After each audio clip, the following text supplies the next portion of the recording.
is a must win for the Mavericks. And the reason that is, and everybody in the chat room is probably going, oh my God, I already know this. Why is he even saying it? But for those that are new to the sport and new to sports betting, teams that are 0-3 in a best of 7 series have never come back to win the series. If the Mavericks go down 0-3 to the Suns, who, by the way, were the best record team in the NBA this season by a lot, it wasn't just by 1 or 2 games, it was by a lot. Then there's basically no hope at all for the Mavericks to come back. This game is lined at basically pick 'em. Ron, what do you see as a possible best bet opportunity in this matchup tonight? Yeah, this one is a tough one because as far as the spread or money line goes, I could see it going either way here. There's way too much for the Mavs to lose here, and the Suns obviously they're playing really well right now, especially offensively. I was looking at towards the under in both the game one and game two because of the pace of play and also the defense of both of these teams. But really, the Suns have just been playing exceptionally well. They're making shots that are contested. They're obviously you're seeing Chris Paul take over in the fourth quarter in all these games. Um, and so it's tough for me to go after getting burned the first 2 games towards the under. But the Mavs, they've been under teams all season long, especially at home. If I'm not mistaken, they're 31-13 to the under at home this season. And if you take into account that they're playing against a playoff type team, they're actually 18-5 to the under.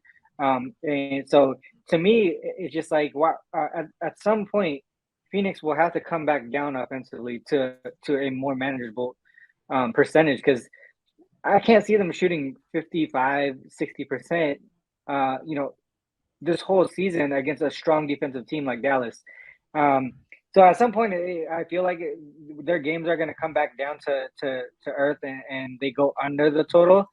But like I mentioned earlier, there's just way too many trends on both sides to support either the Suns winning or the Mavs winning. So I would probably stay away from the side perspective. Maybe look towards the under one more time, and because obviously, like I mentioned, Mavs at home have been such a strong under team. But to me, this one is really hard. That I probably wouldn't touch this game. I wouldn't actually put money on this game. But if I was to bet anything, like if I had a free play or something like that, it would probably be towards the under. Good stuff, Ronald. It just always, when you do a breakdown, I think of my live in-game betting. And, this total is 219 points. It may go to 220. It may go lower. But the point of the matter is that in any NBA game, there's going to be times where they're going to be scoring about 7, even more than that, per minute. And if that occurs over a 3-minute span where they're up and down the court and it's just one 3-pointer after another, it's one slam dunk after another, and you get the feeling like you haven't seen a missed shot in quite a few minutes, that's a good opportunity to do live in-game betting on the under. And the opposite is, and you'll see it in this game, playing slow in the mud and methodically throwing up enough bricks to build a house, and you're thinking, man, are these really NBA teams? Then you look at the over. And this game, of all the playoff games, Ron, my models are actually saying that this is going to be balanced in that fashion, meaning that you could have live in game up around 231 and also down around 208 within the game. But the game is going to end at roughly 218 to 221. So it ends up being really close on the line based on the projections. And of course, they're not always right. But if anything, I would look for these teams to get out to a fast start. I mean, what's Dallas going to do? Walk the ball up the court in the first quarter? Of course they're not.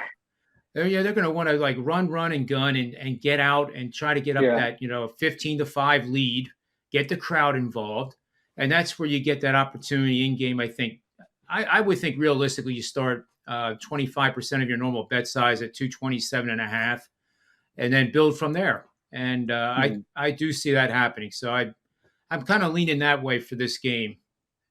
Yeah, just a quick note on that. I think it was the last game that they played. There was a point where it was trending towards the under, and I was feeling really good about it because I had the under that game.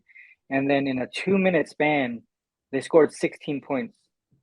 Like that's just like what a ridiculous back and forth to I think it was like in the second quarter if I'm not mistaken either. So it's just crazy how things go. And so just to show, this live in game betting is definitely something. If you're watching the game and you're monitoring the live lines, that's something that you could take advantage of.